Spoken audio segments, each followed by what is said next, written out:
বলবো, এখানে আসার উদ্দেশ্য হলো যে আসলে আমাদের প্রত্যেকটা মসজিদের মধ্যে কিছু কোরআনের দর্স হওয়ার দরকার, কোরআনের তালিম হওয়ার দরকার। আমরা তো দুনিয়া নিয়ে ব্যস্ত, অনেকেই দুনিয়া নিয়ে ব্যস্ত না, অল্প সময়ের জন্য কিছু তালিম হইলে আমি মনে করি যে উপকার হবে আর কি ইনশাআল্লাহ। যেমন কথার কথা, আমি একটা উদাহরণস্বরূপ, আমাদের এটা 8 নং ওয়ার্ড না, এই 8 নং ওয়ার্ডের মধ্যে মসজিদ আছে কয়টা? মনে করেন হাতে গোনা ধরেন 25টা মসজিদ আছে। ধরেন এই 25টা মসজিদের মধ্যে যদি আমরা প্রতিদিন এক একটা মসজিদে যাই, মানে আমরা যারা দায়িত্বশীল আছি, যারা ইমাম আছে, তারা যদি প্রতিদিন এই মসজিদে যাওয়া হয়, এই মসজিদের যদি কোরআনের তালিম হচ্ছে কিনা এটা যদি খোঁজখবর নেওয়া হয়, তাহলে অনেক ভালো হবে না? অনেক ভালো হবে। কিন্তু আজকে বিষয়টা হলো যে আমি একদম সূরা ফাতিহার শুরু আয়াত করেছি, যাদের সকলের কাছে সূরা ফাতিহার আয়াতগুলো অনেক পরিচিত। সূরা ফাতিহা সবাই পারি না ইনশাআল্লাহ? মানে আলহামদুলিল্লাহ সূরা সবাই তো পারি ইনশাআল্লাহ। তো আলহামদুলিল্লাহ সূরার একাধিক নাম আছে। কি আছে? একাধিক নাম আছে। তাফসিরে বাইজাবি শরীফের মধ্যে 14টা নাম আছে। সূরা ফাতিহার নাম কয়টা? 14টা নাম। তার মধ্যে সূরা ফাতিহাকে সূরাতুশ শিফা বলা হয়, সূরাতুশ শিফা বলা হয়। এটাকে বলা হয় সূরাতুল কানজ, এটাকে বলা হয় সূরাতুত তালিমিল মাসআলা, এটাকে আবার সূরাতুদ দোয়া বলা হয়। একাধিক নাম আছে এভাবে, কিন্তু আমাদের কাছে সুপরিচিত সূরা হলো সূরা ফাতিহা, কোরআনের একদম সূচনা শুরু সূরা। এই সূরাতে আল্লাহ তাআলা কি বলতেছেন? আলহামদুলিল্লাহি রাব্বিল আলামিন, সমস্ত প্রশংসা কার? আল্লাহ তাআলা। আর রহমানির রহিম, যিনি দয়ালু, যিনি রহমান দয়ালু। এই আলহামদুলিল্লাহর আগে যে আমরা সূরাটা শুরু করি, এই যখন শুরু করি তখন কি বলি? আউযুবিল্লাহ বলি না, যেটাকে বলা হয় তাওউজ। আউযুবিল্লাহ বলি, বিসমিল্লাহ বলি। এই বিসমিল্লাহর ব্যাখ্যা হলো সূরা ফাতিহা। বিসমিল্লাহর ব্যাখ্যা কি? সূরা ফাতিহা। আমি 5 মিনিট কথা বলবো, এই 5 মিনিটের ভিতরে আপনারা কতটুকু শিখতে পারছেন ইনশাআল্লাহ এটা আমি যে কোনো একটা নেক্সট টাইমে আসে আমি কিন্তু জিজ্ঞাসা করব যে সূরা ফাতিহার বিসমিল্লাহর ব্যাখ্যা হলো সূরা ফাতিহা। সূরা ফাতিহার ব্যাখ্যা হলো সমস্ত কোরআন। সূরা ফাতিহার ব্যাখ্যা কি? সমস্ত কোরআন। সমস্ত কোরআনের ব্যাখ্যা হলো রাসূল আরবি সাল্লাল্লাহু আলাইহি সাল্লামের হাদিস, রাসূলের হাদিস। এই হাদিসের ব্যাখ্যা হলো 4 মাযহাবের 4 ইমাম, 4 মাযহাবের 4 ইমাম। কথা বুঝতে পারছেন? বিসমিল্লাহর ব্যাখ্যা কি? হ্যাঁ, সূরা ফাতিহা। সূরা ফাতিহার ব্যাখ্যা সমস্ত কোরআন। সমস্ত কোরআনের ব্যাখ্যা রাসূলের হাদিস। রাসূলের হাদিসের ব্যাখ্যা কি? 4 মাযহাবের 4 ইমাম। অনেক সহজ না? আমি কিন্তু সহজে সমস্ত কোরআনটা নিয়ে আসছি অল্প কথায়। সমস্ত কোরআনে যা আছে সূরা ফাতিহার মধ্যে তা আছে। হ্যাঁ, এক কথায় সমস্ত কোরআনে যা আছে সূরা ফাতিহার মধ্যে তা আছে। আল্লাহ তাআলা বান্দা আল্লাহ তাআলার কাছে কিভাবে চাইবে এটা কিন্তু সূরা ফাতিহার মধ্যে আছে। মানে একজন গোলাম মনিবের কাছে কিভাবে চাইবে এবং মনিব এবং গোলামের সম্পর্ক কিরূপ হওয়া দরকার এটা সূরা ফাতিহার মধ্যে আছে। যেমন শুরুতে আসেন আলহামদুলিল্লাহি রাব্বিল আলামিন, আমরা কি বলি?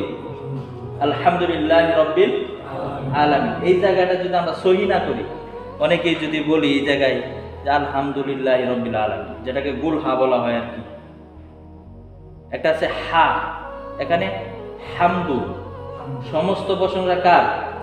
আল্লাহ তাআলা। আর এখানে যদি বলি হামদু, তাহলে সমস্ত তেনা সিরা খেতা নোংরা সবকিছু আল্লাহ তাআলা, নাউজুবিল্লাহ। অর্থের মধ্যে পরিবর্তন ঢুকছে না? এখন যদি আমি নামাজ পড়তেছি, প্রতিদিন 5 ওয়াক্ত নামাজ পড়তেছি, আমার নামাজের নিয়ম কানুন সব ঠিক আছে, কারণ মুয়াজ্জিন সাহেব যখন আযান দেয় আমি মসজিদে সবার আগে চলে আসি। আমি যখন দাঁড়াইয়া যখন ইমামের পিছনে তো ফরজ নামাজ আদায় করি, এটা ইমামের উপর বাদ দিয়ে এটা আমার কোনো দায়িত্ব কিছু নাই। আমি ফরজ নামাজ আদায় করলাম, কিন্তু আমার জন্য ওয়াজিব আছে না, সুন্নত আছে না? আমি যখন ইনফিরাদি ভাবে পৃথকভাবে যখন নামাজ আদায় করি তখন আমার সূরা ফাতিহার দরকার আছে না? হ্যাঁ, আমি যখন সূরা ফাতিহাটা পড়ি তখন এই জায়গায় যদি আমি ভুল করি তাহলে আমার নামাজ সহি হবে না? আমার নামাজ সহি হবে। কিন্তু এই কথাটাই আপনাদেরকে আমি বুঝাইতে চাইছি। আমরা তো নামাজ পড়তেছি, এই এত কষ্ট করে ফজরের সালাত আদায় করতে আসি, কিন্তু যখন আমার নামাজটাই হচ্ছে না, এটা কোনো মনে করেন কথার কথা আমাদের দেশে যে যারা বিধবা ভাতা পাবে, যারা বয়স্ক ভাতা পাবে, বেচারা খালি অনলাইন করতেছে। যখন দায়িত্বশীলরা বলে, মেম্বারে বলে যে আপনি অনলাইন করেন, কইতেছে বাজান এই পর্যন্ত 4টা অনলাইন করছি। কয়টা অনলাইন? 4টা অনলাইন করছি। এখন অনলাইনে যদি বাতাটা না পাই তাহলে এই অনলাইন করে কোনো লাভ আছে? হ্যাঁ, তো কথাটা হইলো এই নামাজের মাধ্যমে যদি আল্লাহ তাআলাকে যদি না পাই, আমার নামাজ যদি সহি না হয়, তো এই নামাজ দ্বারা কোনো ফায়দা হবে? নামাজ দ্বারা ফায়দা হবে? নামাজ দ্বারা ফায়দা হবে। এই জন্য নামাজকে সহি করার প্রয়োজন আছে না নাই? নামাজকে সহি করতে হলে শুরুতে আমাদের কেরাতগুলো কি করতে হবে? সহি করতে হবে। নামাজ ভঙ্গের কারণ কয়টা? 19টা। কয়টা? 19টা। শুরুতেই কিন্তু 1 নাম্বার কারণ হলো, আরে না, নামাজে কি অশুদ্ধ পড়া। কেরাতে কি পড়া? অশুদ্ধ পড়া। কেরাত না জানার কথা কিন্তু বলছে না, জানেন কিন্তু এটা কি না? সহি না, অশুদ্ধ, গায়রে সহি। ঠিক আছে, তাহলে এটা কোনো ফায়দা হবে? এই জন্য যদি বলেন যে হুজুর এখন কি আপনি কি চাইতেছেন আমাদের মতন মক্তবের মতন কায়দা করাইতে, আমি এটা বলতেছি না। আপনি হ্যাঁ আপনি পড়েন, পড়ার ক্ষেত্রে কোনো লজ্জা নাই। লজ্জা আছে? লজ্জা নাই। আপনি যেটা না জানেন, যারা জানে তাদের কাছে যান, এক একটা হরফ ধরেন, এক একটা আয়াতে কারিমা ধরেন, দেখবেন যে বাজান আমার নাতি, আমার দেখো তো আমার সূরাটা সহি আছে কিনা। যদি বলেন যে আপনি তেলাওয়াত করছেন, আপনি তেলাওয়াত করেন, আপনি তেলাওয়াত শুরু করছেন, তখন এই জায়গার মধ্যে আপনার ভুল আছে, এটা আপনি এইভাবে উচ্চারণ করতে হবে, তাহলে কোনো সমস্যা আছে আমাদের? জানার দরকার আছে তো? ইনশাআল্লাহ আল্লাহ তাআলা আমাদেরকে সবাইকে সঠিকভাবে জানার তৌফিক দান করুক। আমিন বলেন। প্রত্যেকটি মসজিদের মহল্লা ভিত্তিকভাবে যে সমস্ত মুসলমান ভাইয়েরা নামাজ আদায় করতেছে, আল্লাহ তাআলা তাদেরকে সঠিকভাবে এই নামাজগুলো আল্লাহ তাআলা যেন কবুল করে, সেই তৌফিক আল্লাহ তাআলা আমাদের সকলকে দান করুক। আমিন বলেন।